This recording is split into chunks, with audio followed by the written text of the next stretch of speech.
মা না টিউব থেকে আমার জন্য একটা অক্ষয় কুমারের ভালো দেখে গান বেঁচে দিত। আরে মা ওটা টিউব নয়, ওটা ইউটিউব। ইউটিউব হ্যাঁ হ্যাঁ ও আমি জানি, তোর আর আমাকে তো শেখাতে হবে না। কই রে দিবি তো? দাও।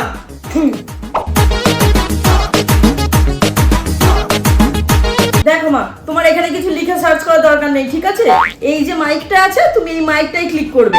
তারপরে তোমার এখানে যে গানটা শুনতে ইচ্ছা হবে বা যে সিরিয়ালটা দেখতে ইচ্ছা হবে তুমি এখানে বলবে, বললে ইউটিউব বের করে দেবে। ঠিক আছে বুঝেছি, দে এবারে। हेलो ट्यूब, अक्षय कुमार पैदल चल रहा हूँ, गाड़ी चाहिए। गानটা ঝটপট বার করো তো দেখি। মা এত ডিটেইল সে গান গিয়ে কে বলে? তোমার যে গানটা শুনতে ইচ্ছা হবে তুমি শুধু গানের নামটা বলবে, গান গিয়ে তোমাকে শোনাতে হবে না। এই তুই চুপ কর, মুখে মুখে শুধু চোপা হয়েছে তাই না? Oh no! Hello tube, data দিয়ে মাছের ঝোল করলে আমার মেয়ে দুটো খায় না। এই গরমে আর কি দিয়ে মাছের ঝোল করলে ভালো হবে? আরে মা তুমি কেন এখানে বসে এরকম সমস্ত আলতু ফালতু কোশ্চেন করে যাচ্ছ বলো তো? আমার কাল থেকে তো পরীক্ষা নাকি বলো তো? তা তুই পড় না, তোর পড়া কে বন্ধ করতে বলেছে শুনি? হ্যালো টিউব, আমার মানার পড়াশোনায় মন বসছে না, কি করব বলো তো?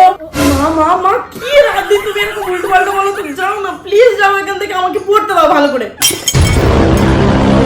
তোমার কি আর কোনো কাজকর্ম নেই বলো তো? রান্না বান্না তো পড়ে আছে রাত্রে নাকি, জানো ওগুলো গিয়ে করো, আর না হলে গিয়ে টিভি দেখো। হ্যালো টিউব, আমি এখন খুব দোটানায় পড়েছি, আমি রান্না করব নাকি টিভি দেখবো, একটা ঘরোয়া উপায় বলো তো। আরে মা প্লিজ, আমার ভালো লাগছে না, তুমি প্লিজ এখান থেকে যাও প্লিজ। মানা আমাকে সারাক্ষণ চলে যেতে বলছে কেন? তার মানে কি কোনো? হ্যালো টিউব, আমার মেয়ের পড়াশোনা করতে ভালো লাগছে না, ওর পড়াশোনায় মন বসছে না, ওকে কোনো ছেলের চক্করে পড়েছে?